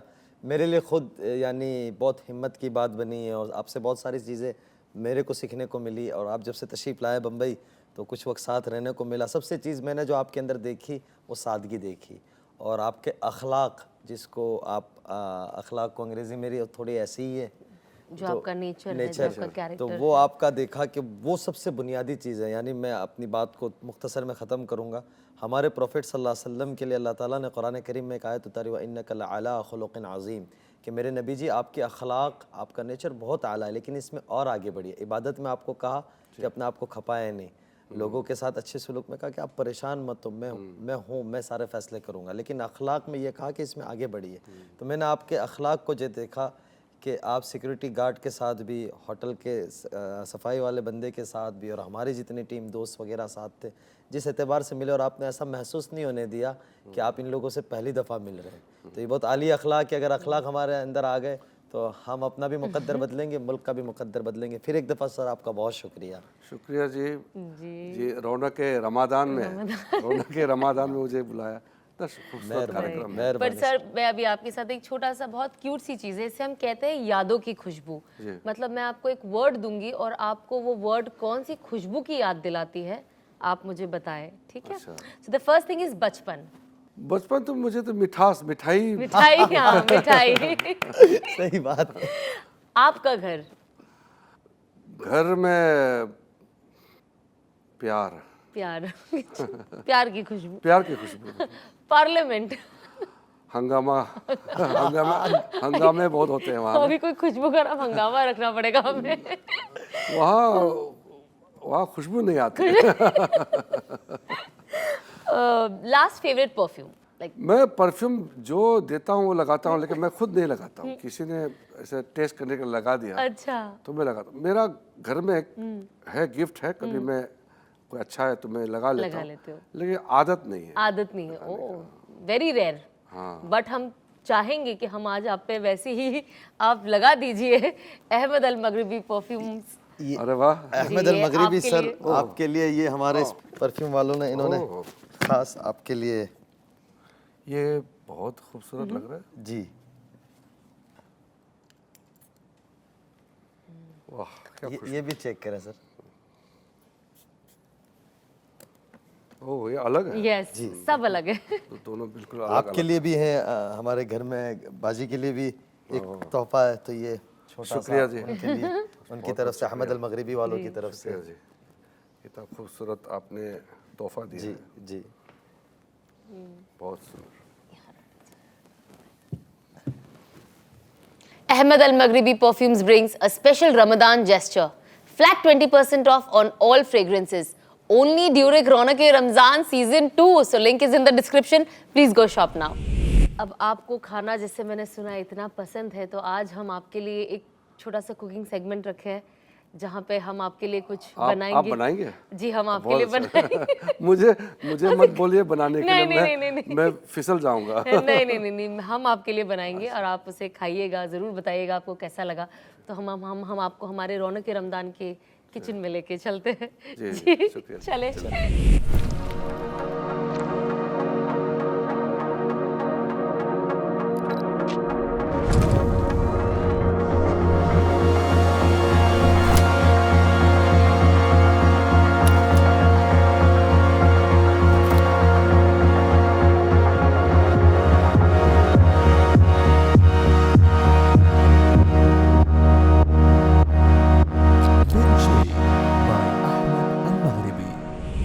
हम आप सबका स्वागत करते हैं हमारे रौनक रमज़ान के किचन में। तो आज हमारे साथ सर हैं एंड मैं चाहती थी सर कि मैं आपके लिए कुछ स्पेशल आज बनाऊं, तो मैंने आज प्लान किया है आपके लिए शाही टुकड़ा एंड आई एम श्योर कि आपको ये बहुत अच्छा लगेगा। सो मैं आपको बस बताऊंगी कि इसे कैसे बनाते हैं। बहुत क्विक एंड ईजी डिश है ये। So let's start. सबसे पहले तो हम गैस ऑन कर लेते हैं और ये सबसे फास्ट बन जाने वाली, अगर हमारे घर में कोई मेहमान आता है, स्पेशली बच्चे हैं जिन्हें सब पसंद होता है, तो ये बहुत फास्ट बन जाता है। तो मैं आपको पहले बता देती हूँ, मिल्क को मैं डालूंगी इस पैन में, और ये जो है हमारा कस्टर्ड पाउडर है। ये भी सर लेकिन साल में एक ही दफा आती है रौनक रमजान के, सारा साल घर में नहीं आती। वो खास है फिर। खास है, बहुत खास है ये सीजन मेरे लिए। सो ये कस्टर्ड पाउडर में मैंने ऑलरेडी पानी डाल के इसे मिक्स करके रखा है। ये फ्रेश क्रीम है और ये कंडेंस मिल्क है फॉर द स्वीटनेस। तो हमने अभी गैस को ऑन कर दिया है। मैं डाल रही हूँ इसके अंदर दूध परफेक्ट। अब सर मैं लूँगी यहाँ से चम्मच एंड ये क्या चीज़ है? ये है कस्टर्ड पाउडर जिसको हमने ऑलरेडी पानी में पूरा मिक्स कर दिया है। तो हम इसे डाल देंगे मिल्क में। जो एक्स्ट्रा पाउडर है वो नीचे रह गया है बट दैट्स कम्प्लीटली ओके। बल्कि अच्छा खासा रह गया है। नहीं नहीं बढ़िया पता बन चलता जाएगा। साल में एक ही दफ़ा आते हैं। ये है फ्रेश क्रीम, बहुत ज़्यादा ज़रूरी है बिकॉज वो स्वीटनेस के लिए, थिकनेस के लिए बहुत ज़्यादा ज़रूरी है। एंड ये है कंडेंस मिल्क जो ज़्यादातर हर स्वीट डिश में, बहुत सारी स्वीट डिशेस में ये यूज़ होता है फॉर द स्वीटनेस। तो आपको फिर कोई इतनी शक्कर या किसी और चीज़ की ज़रूरत नहीं होती है। अब मैं इसे करूँगी विस्क। विस्क करके हम इसे पूरा मिला लेते हैं ताकि ये सब एक लिक्विड, एक पेस्ट बन जाए। सर आपको स्वीट डिश पसंद है ना? मुझे बहुत पसंद बहुत है। पसंद है ना? मुझे मिठाइयाँ बहुत पसंद है। मिठाइयाँ बहुत पसंद। आपको किस तरीके की मिठाइयाँ पसंद है? कोई भी मीठा होने से हो गया बस। अच्छा, हर किसी की एक फेवरेट स्वीट डिश होती है। हाँ। तो जैसे हम जब छोटे थे तो हमें काजू कतली बहुत पसंद होता था। तो हम कभी कभी ऐसे स्टोर में जाते थे जब हमारी अम्मी नहीं होती थी, तो जाहिर सी बात है काजू कतली महंगा होता है। तो जब हम बच्चे होते थे, वेफर्स के कोई ऐसे बेकरी में चले गए और हमें काजू कतली खाने का बहुत मन होता था, बट क्योंकि हम स्कूल में होते थे हमारे पास इतने पैसे नहीं होते थे, तो हम जो जहाँ से रेगुलर चिप्स, वेफर चिप्स खरीदते थे, उन्हें कहते थे हमें ट्राई करने दो ना। वो कहते थे आप हर हफ्ता आके ट्राई करो। सो आई थिंक ये एक मुझे मतलब बचपन की अगर आप स्वीट कोई डिश बोलो तो आई थिंक काजू कतली मेरे दिमाग में आती है। आपकी ऐसी कोई स्वीट डिश है? मुझे तो जलेबी। जलेबी अच्छा, आपकी जलेबी फेवरेट? तो- ऑरेंज वाली? नहीं, जलेबी तो हाँ, जो कोई भी क्रिस्पी हो। क्रिस्पी, हाँ, बस कोई भी जलेबी मुझे पसंद है।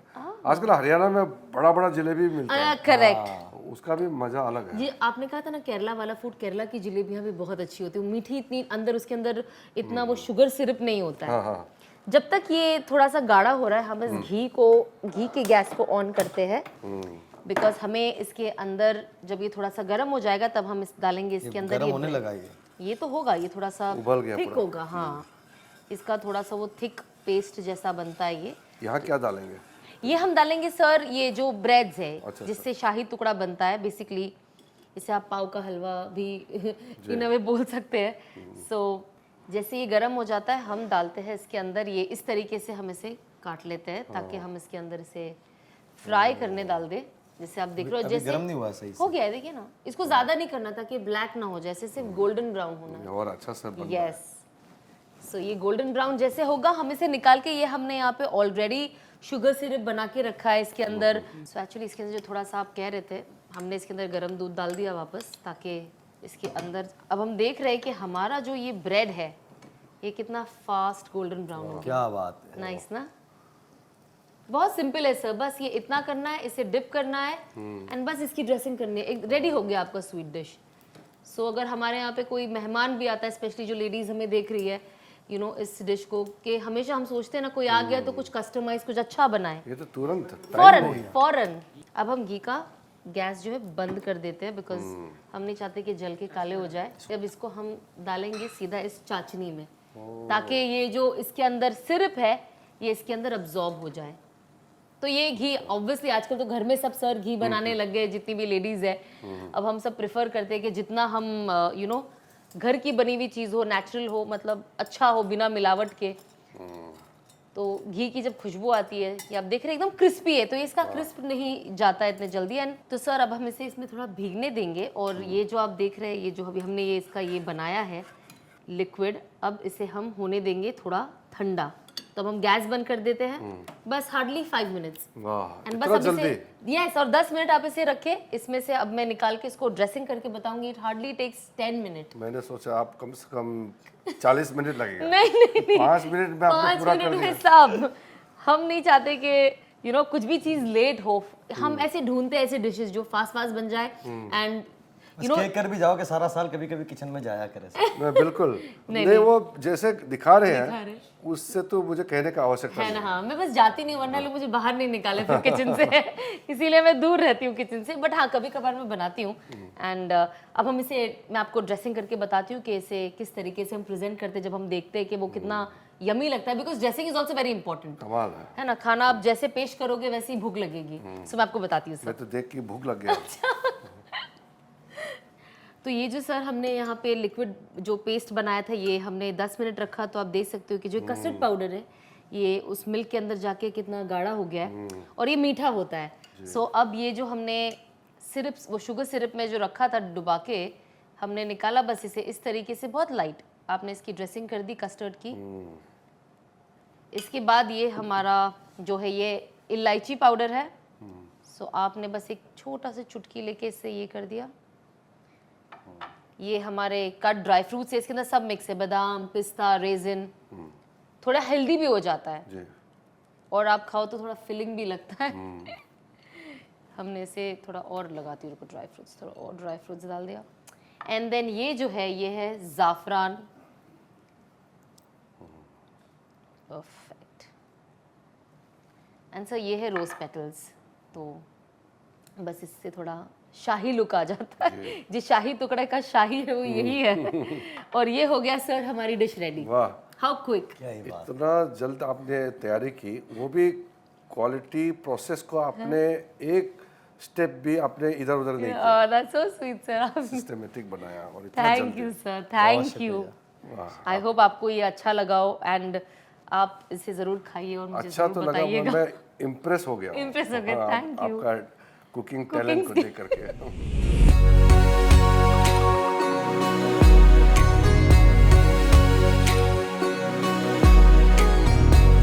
जैसे कि आपने देखा, अगर सर इम्प्रेस इतने हो गए तो आई एम श्योर जितने लोग देख रहे हैं हमें वो भी मुझसे इम्प्रेस हुए ही होंगे अब तक का।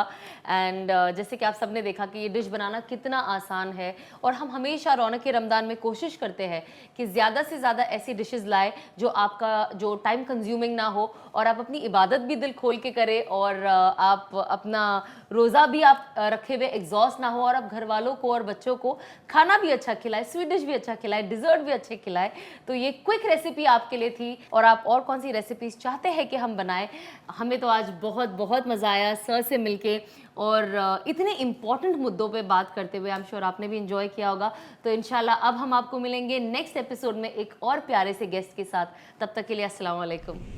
बिस्मिल्लाह वस्सलातु वस्सलामु अला रसूलिहिल करीम व अला आलिहि व अस्हाबिहि अजमईन, अम्मा बाद। अज़ीज़ों, दोस्तों, भाइयों और बहनों, रोज़ाना हम लोग कोशिश कर रहे होते हैं कि कोई बात ऐसी करे जो हमारी ज़िंदगी में सबसे पहले अमल में आए और हम उसको करने वाले बने। आमाल से ज़िंदगी खूबसूरत बनती है। मैं अक्सर अपने बड़ों से ये बात सुनी है और बिल्कुल सही बात है, हकीकत ये है। तो हम लोग रोज़ाना कोई ना कोई बात बताने की कोशिश करते हैं। हर आदमी चाहता है कि उससे इज़्ज़त मिले, सुकून मिले, आफ़ियत मिले। तो मैं 2 अमल बतलाता हूँ जो काफ़ी बुज़ुर्गों से भी आपने सुना होगा, किताबों में पढ़ा होगा, इन्होंने भी काफ़ी वीडियोस पे बनाई है। पहले तो ये है और एक दुआ और मैं बतलाता हूँ कि या मुइज़्ज़ु, जो आदमी ये चाहता है कि उसे इज़्ज़त मिल जाए तो वो हर जुमा के दिन मगरिब की नमाज़ के बाद 41 दफ़ा 41 दफ़ा, और मैं कहता हूँ कि रोज़ाना पढ़े, क्या ही देर लग जानी है, 30 सेकंड में हो जाना। या मुइज़्ज़ु या मुइज़्ज़ु या मुइज़्ज़ु या मुइज़्ज़ु, ये पढ़ता रहे। और दूसरी चीज़, सूरह वाक़िया की मगरिब की नमाज़ के बाद पाबंदी करे कि सूरह वाक़िया अगर किसी ने पढ़ ली, अल्लाह उसको गैब से इज़्ज़त देगा, गैब से रोज़ी देगा और अल्लाह उसके निज़ाम को पुरसुकून बनाएगा। तो ये सारे करने वाले काम हैं। अल्लाह करे सबसे पहले मेरी ज़िंदगी में आए और हम सब का नसीब हो। अल्लाह आप सबका हामी और नासिर हो। अस्सलामु अलैकुम व रहमतुल्लाहि व बरकातुहू। रौनके रमज़ान।